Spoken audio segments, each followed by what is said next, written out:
Hostel की सच्ची दास्तान। नमस्कार दोस्तों, मैं हूं केपी और आप सुन रहे हैं केपी मिस्ट्री कास्ट। आज की कहानी हमें भेजी है प्राची श्रीवास्तव नाम की एक लड़की ने।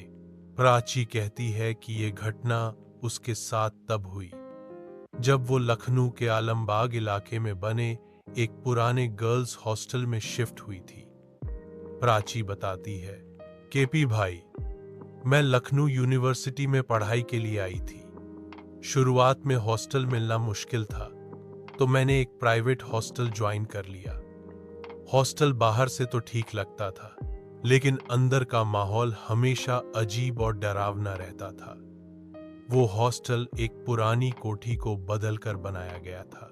ऊंची दीवारें, लंबा बरामदा और रात को हमेशा पानी टपकने जैसी आवाजें। पहली ही रात जब प्राची अपने कमरे में सो रही थी, तो उसे लगा जैसे कोई उसके बिस्तर के पास बैठा हो। उसने आंखें खोली, पर वहां कोई नहीं था। दूसरे दिन उसने अपनी रूममेट से पूछा, तुझे भी रात में किसी के चलने की आवाज आती है क्या? रूममेट ने हंसकर टाल दिया, अरे तू नहीं है, आदत हो जाएगी।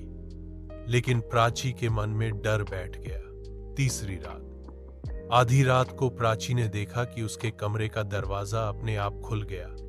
उसने सोचा हवा से होगा, लेकिन तभी उसने देखा एक लड़की सफेद सलवार कुर्ते में बरामदे से गुजर रही थी।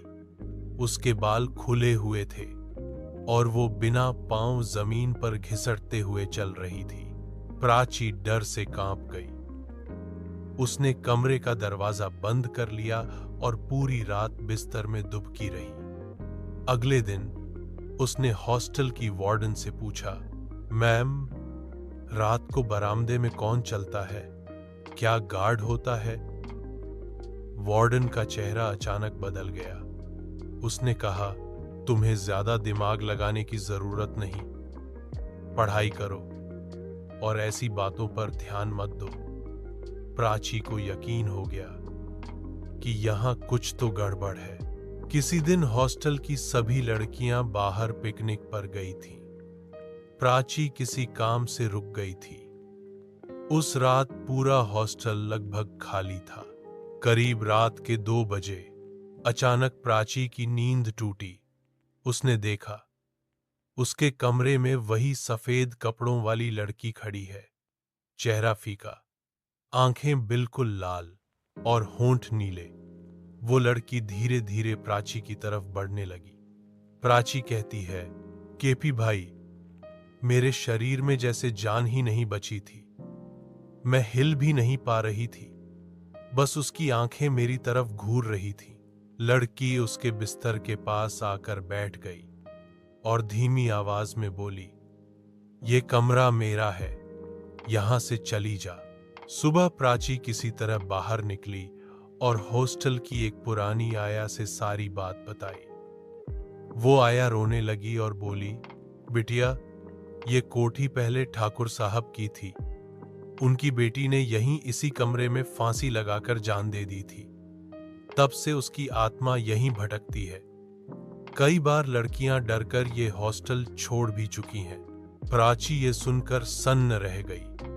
प्राची ने हिम्मत जुटाई और अगले दिन एक हनुमान जी की तस्वीर अपने कमरे में लगाई। साथ ही नियमित पूजा करने लगी। धीरे धीरे अजीब घटनाएं कम होने लगी, लेकिन आज भी प्राची मानती है कि उस हॉस्टल में वो आत्मा अब भी भटक रही है। प्राची ने हमें ये कहानी भेजते हुए लिखा, केपी भाई, मैंने सीखा कि हमें नई जगह पर रहते वक्त हमेशा सावधान रहना चाहिए और सबसे जरूरी बात, ईश्वर का स्मरण कभी नहीं छोड़ना चाहिए। वही हमारी सबसे बड़ी रक्षा है।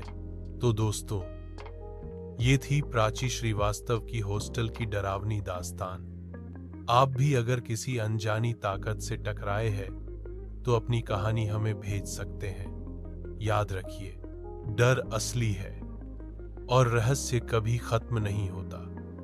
आप सुन रहे थे केपी मिस्ट्री कास्ट। अगली बार फिर मिलेंगे एक और सच्ची, रोंगटे खड़े कर देने वाली घटना के साथ